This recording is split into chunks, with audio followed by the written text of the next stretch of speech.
नमस्कार साथियों। राजस्थान के जनजाति आंदोलन के पार्ट 3 में आज अपन पढ़ेंगे गिरासिया यानी गिरासिया जनजाति क्या है। अपन सर्वप्रथम विभिन्न प्रकार की जो जनजाति है उन जनजाति के बारे में अध्ययन करेंगे। उसके बाद अपन उनके द्वारा किए गए विद्रोह के बारे में अध्ययन करेंगे। तो सर्वप्रथम अपन ने पढ़ा था भील जनजाति। राजस्थान के इतिहास में भील और भीलों से संबंधित यानी भील शब्द की उत्पत्ति कैसे हुई, भील कौन थे, इनसे रिलेटेड अपन ने पढ़ा था। और आज अपन पढ़ेंगे राजस्थान में जनजाति आंदोलन के तहत गिरासिया जनजाति। कौन सी जनजाति? गिरासिया या गिरासिया, गिरासिया या गिरासिया।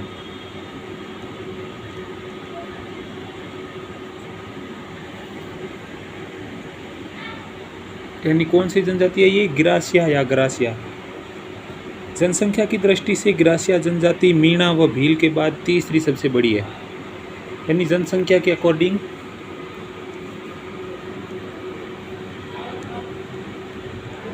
जनसंख्या के अनुसार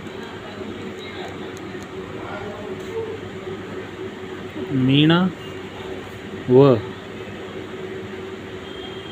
भील के बाद तीसरी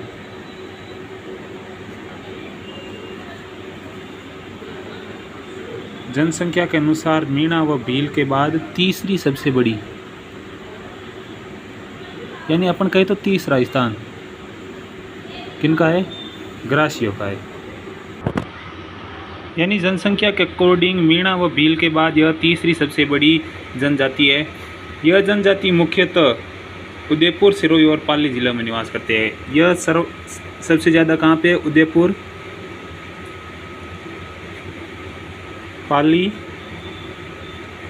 व सिरोही। यानी यहाँ पर यह सर्वाधिक रूप से निवास करती है। अब नोट लगा के लिख लीजिए। गिरासियों का मूल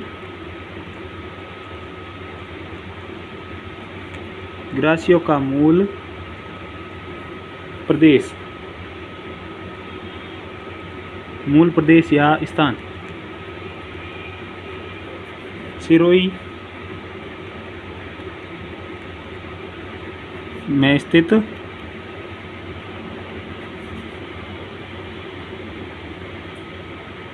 आबू रोड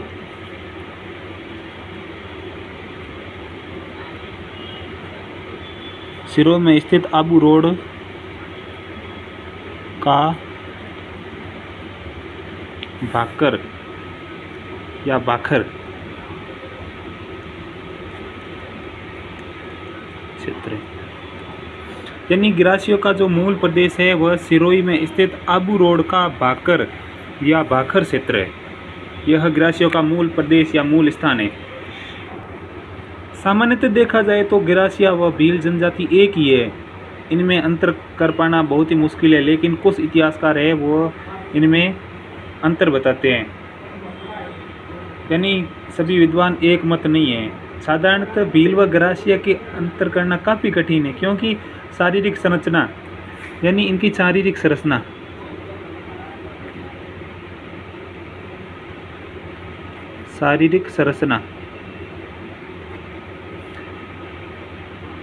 सामाजिक संस्कृति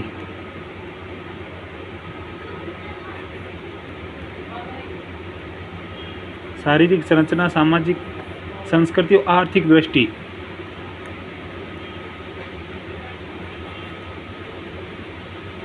यानी इन तीनों से यह एक ही है, यानी समान ही है।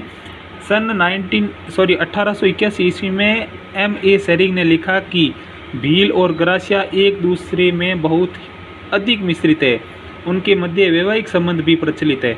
यानी 1881 में M.A. शेरिंग कहते हैं कि भील और गिरासिया एक दूसरे में बहुत ही अधिक मिश्रित है। बहुत ही अधिक मिश्रित है। एवं उनके मध्य वैवाहिक संबंध भी प्रचलित है। कवि राजा श्यामल दास के अनुसार अरावली के पश्चिम उत्तर में जो भील निवास करते हैं उन्हें गिरासिया कहा जाता है। यानी कवि राजा श्यामल दास क्या कहते हैं कि अरावली के जो पश्चिम में जो भील निवास करते हैं उन्हें गिरासिया कहा जाता है। संभवतः ब्रिटिश शासकों ने आदिवासियों के मध्य फूट डालने और उनकी एकता क्षीण करने से के ध्येय से भीलों को गिरासियों में पृथक कर आदिवासी समुदाय बनाने का प्रयास किया है। यानी वो कहते हैं कि ब्रिटिश सरकार ने इनमें जो फूट डालने की नीति के तहत ही भीलों और गिरासियों के मध्य जो अलग अलग इनको किया है ताकि ये वह अपना शासन आसानी से चला सकें। गिरासियों की उत्पत्ति यानी ब्रिटिश सूचना स्रोत की प्रतिनिधिकृति 1879 में राजपूताना गजेटियर में गिरासियों की उत्पत्ति राजपूत भील रक्त मिश्रण से बताई है। यानी यहाँ पे बताया गया है कि ब्रिटिश सूचना स्रोत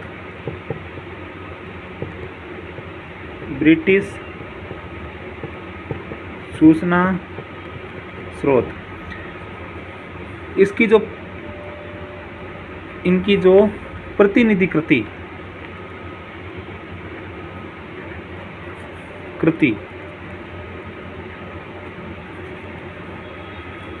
जो 1879 ईस्वी में राजपूताना गजेटियर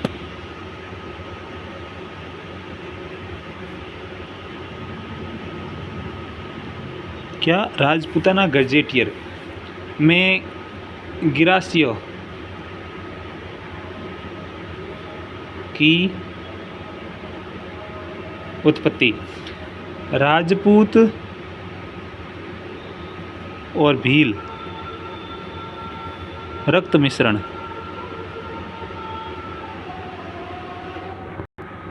राजपूत भील रक्त मिश्रण मानी है। गिरासिया शासक अपने आप को राजपूतों का वंशज बताते हुए स्वयं को भगवान रामचंद्र के वंशज तथा अयोध्या के निवासी मानते हैं। यानी गिरासिया है वह अपने आप को रामचंद्र के वंशज और अयोध्या के निवासी यानी स्वयं को रामचंद्र के वंशज और अयोध्या के निवासी मानते हैं। लेकिन डॉक्टर ब्रजकिशोर शर्मा है उनके अनुसार गिरासियों में राजपूतों के लक्षण दिखाई नहीं देते हैं। डॉक्टर ब्रजकिशोर शर्मा कहते हैं कि गिरासियों के अंतर्गत जो राजपूतों के लक्षण हैं वह दिखाई नहीं देते। एक मान्यता के अनुसार गिरासियों की उत्पत्ति बड़ौदा गुजरात के निकट यानी एक मान्यता है कि गिरासियों की उत्पत्ति बड़ौदा जो गुजरात में वहाँ पे सैन पारीन क्षेत्र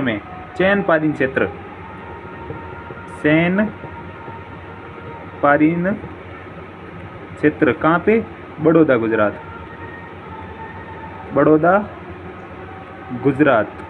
यानी बड़ौदा गुजरात के सैन पारीन क्षेत्र में हुई और ये राजस्थान में आकर भीलों की पुत्रियों से विवाह करके यहाँ पे बस गए थे। ये जो गिरासिया शब्द है इस शब्द की उत्पत्ति गिराहिया इस शब्द से इसकी उत्पत्ति हुई है जिसका अर्थ होता है वनवासी लोग। क्या अर्थ होता है? वनवासी लोग। गिराहिया शब्द फारसी भाषा के ग्रोह से लिया गया है। यानी यह गिराहिया शब्द है यह ग्रोह किस भाषा का? फारसी भाषा का। इससे लिया गया है जिसका अर्थ है समूह में रहना। गो शब्द का अर्थ क्या है? समूह में रहने वाले लोग।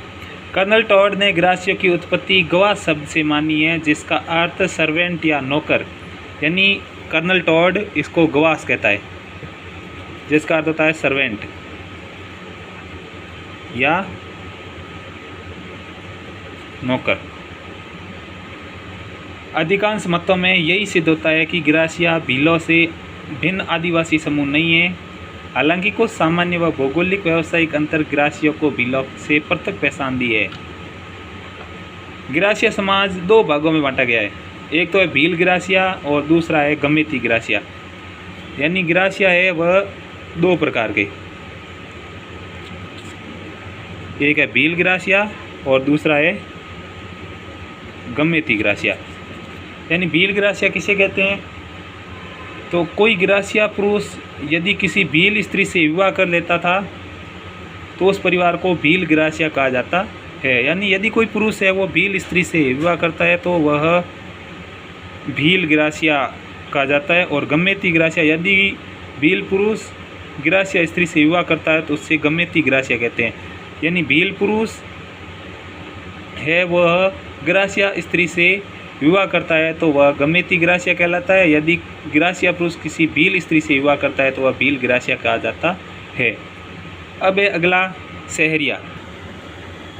सहरिया जनजाति। सहरिया शब्द है वह फारसी भाषा।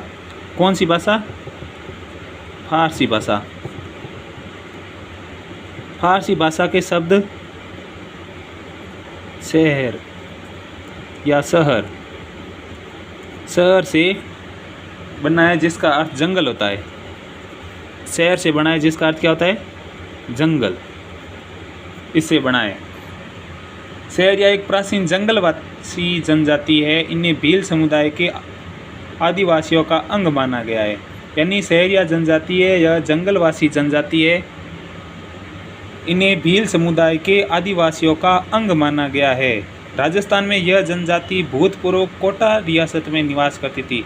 जब कोटा रियासत थी उस समय यह कोटा रियासत में निवास करती थी। वर्तमान में यह जनजाति बारां जिले की शहबाज और किशनगंज तहसील में निवास करती है। यानी वर्तमान में यह बारां जिले में शहबाज या शहबाद व किशनगंज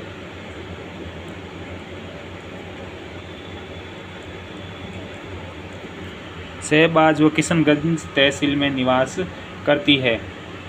राजस्थान में यह अल्पसंख्यक जनजाति है। यानी यह अल्पसंख्यक जनजाति में कैसी? अल्पसंख्यक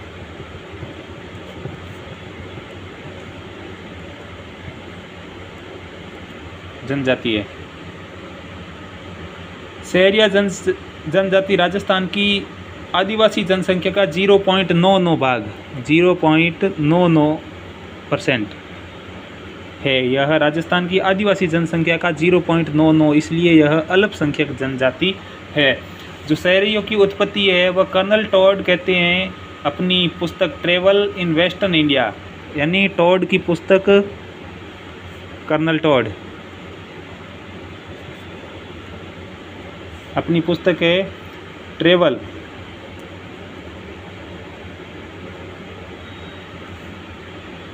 ट्रेवल्स इन वेस्टर्न इंडिया। इसके अंदर ये बताते हैं कि भीलों की एक शाखा है। यानी सहरियों को क्या माना है? भीलों की शाखा माना है। सहरिया स्वयं अपनी उत्पत्ति प्राचीन कालीन सबरा आदिवासियों से मानते हैं। यानी सहरिया है वह अपनी प्राचीन कालीन सबरा आदिवासियों से अपनी उत्पत्ति मानते हैं। सहरिया स्वयं को भील ठाकुर कहते हैं जिसका आशय भील जाति से है। यानी सहरिया है वह स्वयं को भील ठाकुर कहते हैं जिसका आशय भील जनजाति से है। यह आदिवासी समूह अत्यधिक शांतिपूर्ण रहा है, इसलिए वे कभी शोषण और उत्पीड़न के विरुद्ध आंदोलन नहीं हुए। यानी यह एकदम शांतिपूर्ण या शांतिप्रिय थे, इसलिए यह इतने आंदोलित नहीं हुए। अब है मीणा। राजस्थान का सबसे बड़ा आदिवासी जनजाति समूह कौन सा? मीणा।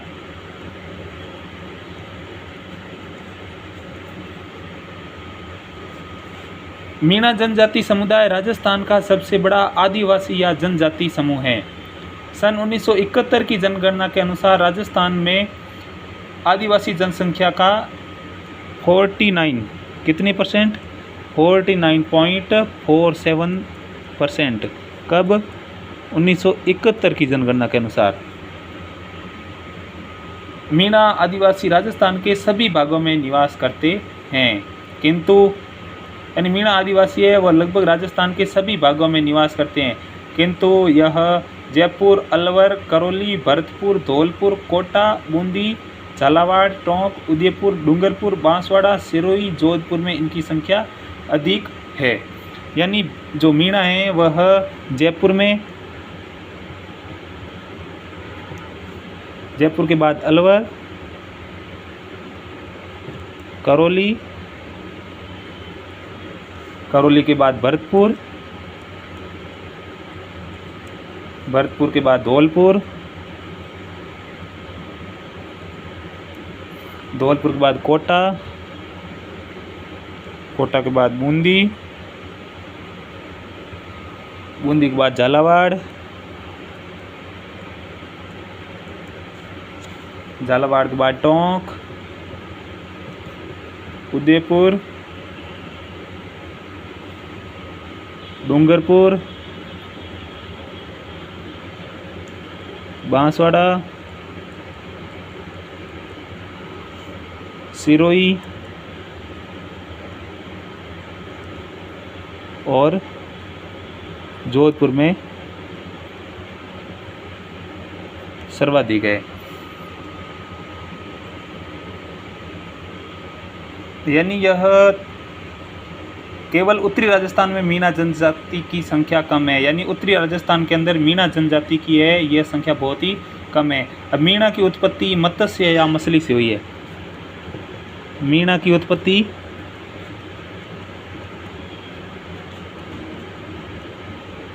मत्स्य या मछली से हुई है। मीणा अपनी उत्पत्ति विष्णु के मत्स्य अथवा मीन अवतार से मानते हैं। मीणा की उत्पत्ति वैदिक शब्द मेहना से मानी जाती है। यानी मीणा की उत्पत्ति है यह वैदिक शब्द मेहना से मानी जाती है, जिसका अर्थ पराक्रम या वीरता। यानी वैदिक शब्द है मेहना, मेहना का अर्थ होता है पराक्रम या वीरता। कर्नल टॉड ने मीणाओं का मूल स्थान अजमेर से आगरा तक फैली हुई काली खो पर्वतमाला को माना है। यानी कर्नल टॉड इन्होंने मीणा को का मूल स्थान कौन सा माना है? काली खो पर्वतमाला, काली खो पर्वतमाला जो अजमेर से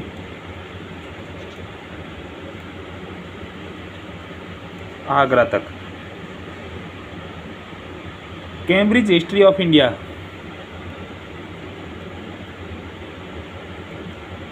कैम्ब्रिज हिस्ट्री ऑफ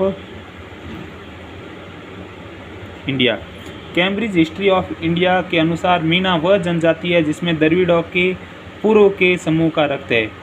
यानी मीणा वह जनजाति है जिसमें द्रविड़ों के पूर्व के समूह का रक्त है। जनपद काल में राजस्थान में स्थित मत्स्य जनपद को मीणों की उद्गम भूमि माना गया है। यानी जनपद काल के अंदर राजस्थान में मत्स्य जनपद था, वहाँ पे मीणों की उद्गम भूमि माना गया है।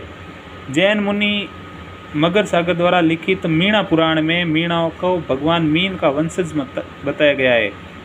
इनके ग्रंथ में मीणाओं के 5200 गोत्रों का वर्णन मिलता है। यानी भगवान मीन का इनको वंशज बताया है मीणा पुराण में जैन मुनि सागर ने, और इनके जो 5200 गोत्रों का वर्णन मिलता है जिन्हें 120 खेपों में विभाजित किया गया है।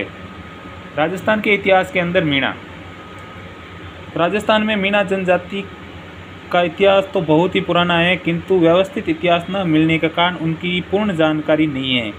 जनपद काल में मत्स्य नामक एक जनपद का वर्णन मिलता है जो मीणा जनजाति के प्रभाव का क्षेत्र था। भीलों की तरह मीणा आदिवासी समुदाय भी 7वीं से 12वीं शताब्दी के दौरान राजपूत आक्रमणों का शिकार रहे हैं। यानी जो भील थे उन्हीं की तरह मीणा जनजाति है, यह भी राजपूतों का शिकार रही है। 7वीं से 12वीं शताब्दी के दौरान राजपूत आक्रमण का शिकार रहे थे। ऐसा विवरण मिलता है कि ढूंढाड़ क्षेत्र में मीणा शक्ति का दमन कर कस्वा राजवंश ने सत्ता स्थापित की थी। जो कस्वा राजवंश के दुल्ले राय थे उन्होंने मीणाओं को हराकर ही कस्वा राजवंश की स्थापना की थी। ढूंढाड़ में मीणा राजपूत संघर्ष बहुत ही लंबा इतिहास है। अंततः दोनों के मध्य आपसी समझ विकसित हुई, जिससे राजपूत मीणा मित्रता कायम हुई। यानी दोनों ने आपसी समझाइश की, इससे राजपूत और मीणा की मित्रता विकसित हुई। इसके बाद जयपुर में जब भी किसी नए राजा का राज्याभिषेक किया जाता था तो सर्वप्रथम उसका राज तिलक मीणा जनजाति के सरदार अपने खून से करता था। यानी जयपुर के जो राजा थे उनका राज्याभिषेक भी मीणा जनजाति के लोग अपने खून से किया करते थे। बूंदी का नामकरण बूंदा मीणा के नाम से हुआ था। यानी जो बूंदी का नामकरण है वह बूंदा मीणा के नाम से हुआ है, जहाँ पे हाड़ा राजपूतों ने मीणों को पराजित कर अपनी सत्ता स्थापित की थी। जहाँ पे जो हाड़ा राजपूत थे उन्होंने मीणों को पराजित कर वहाँ पर शासन किया था। मध्यकाल तक मीणा समुदाय एक स्वतंत्र और स्वायत्तशासी राजनीतिक शक्ति समाप्त हो गई और वे राजपूत राज्यों के अंतर्गत आ गए थे। यानी मध्यकाल तक मीणाओं का जो शासन था वह लगभग समाप्त हो गया था, वो राजपूत राज्यों के अंतर्गत आ गए थे। ब्रिटिश शासन के अंतर्गत अन्य आदिवासी समुदायों की तरह मीणा समुदाय भी औपनिवेशिक नीति का शिकार था। यानी जो भी आदिवासी थे वह औपनिवेशिक हुए थे, वैसे ही मीणा समुदाय भी औपनिवेशिक हुआ था। ब्रिटिश शासन की दंडात्मक नीति के विरुद्ध मीणा ने कई विद्रोह किए। अब मीणा की दो उपजातियां हैं, ये अपन कल पढ़ेंगे। यानी मीणा की